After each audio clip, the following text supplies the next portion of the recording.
Hello everyone, welcome to my channel. मैं हूं प्रज्ञा और आज के वीडियो लेक्चर में हम जो है क्लास 8 ज्योग्राफी का चैप्टर 1 रिसोर्सेज इसके एक्सरसाइज देखेंगे। तो इससे पहले जो है मैंने रिसोर्स वाले जो चैप्टर है उसका एक्सप्लेनेशन डिटेल में दे दिया है। अगर आपने वो वीडियो नहीं चेकआउट किया है तो वो वीडियो पहले चेकआउट करें, नहीं तो आपको क्वेश्चन आंसर समझ में नहीं आएंगे।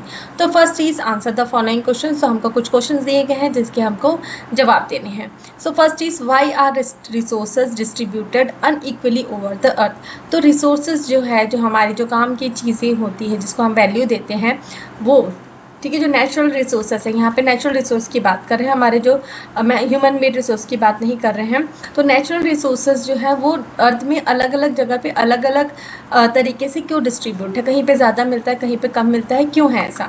So the distribution of natural resource depend upon number of physical factors like terrain, climate and attitude. तो ये जो नेचुरल रिसोर्सेज है इनका डिस्ट्रीब्यूशन फिजिकल फैक्टर्स पे डिपेंड करता है, जैसे कि टेरेन हो गया। टेरेन मतलब जो भी वहाँ पे लैंड फॉर्म्स है, मींस प्लेन एरिया है, माउंटेन वाला एरिया है उस पर।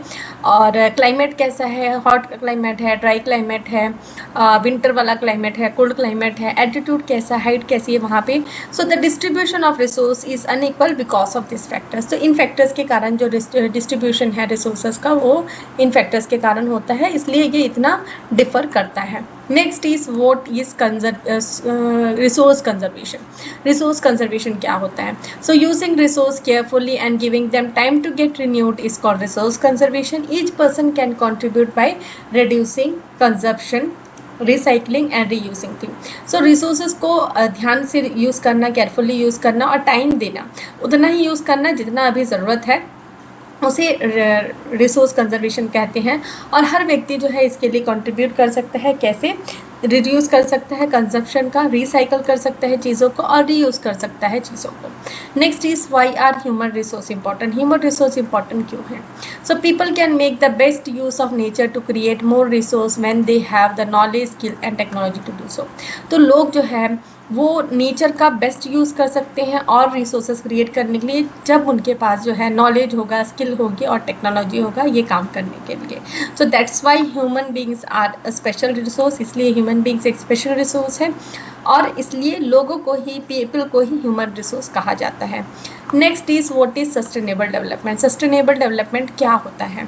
सो sustainable development is carefully utilising resources so that besides meeting the requirement of the present also take care of future generation. जो सस्टेनेबल डेवलपमेंट का क्या मतलब होता है? हमारे पास जो रिसोर्सेज अभी अवेलेबल है उसको हम तरीके से यूज़ करें, उसको केयरफुली यूटिलाइज़ करें, तरीके से यूज़ करें।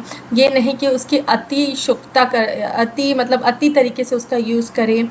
सो इसका मतलब ये है कि हम अपनी आज की ज़रूरतों को तो पूरी कर रहे हैं उन रिसोर्सेज को यूटिलाइज़ करके, लेकिन हम फ्यूचर जनरेशन का भी ध्यान रख रहे हैं कि वो फ्यूचर जनरेशन के लिए भी बच पाए। तो that is sustainable development. Next is tick the correct answer. तो पहला है which one of the following does not make substance a resource.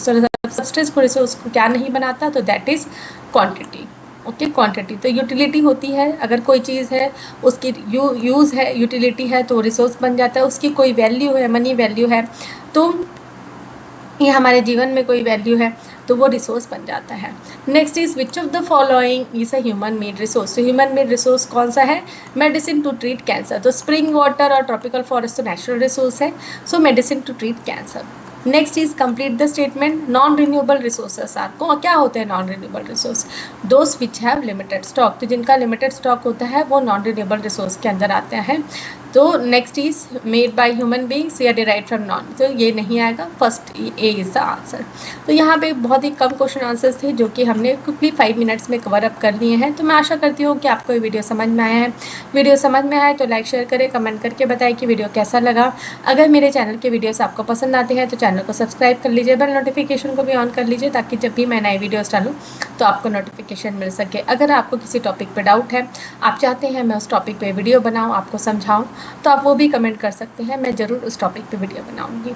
तो मैं आशा करती हूँ कि ये वीडियो आपको पसंद आए। Thanks for watching.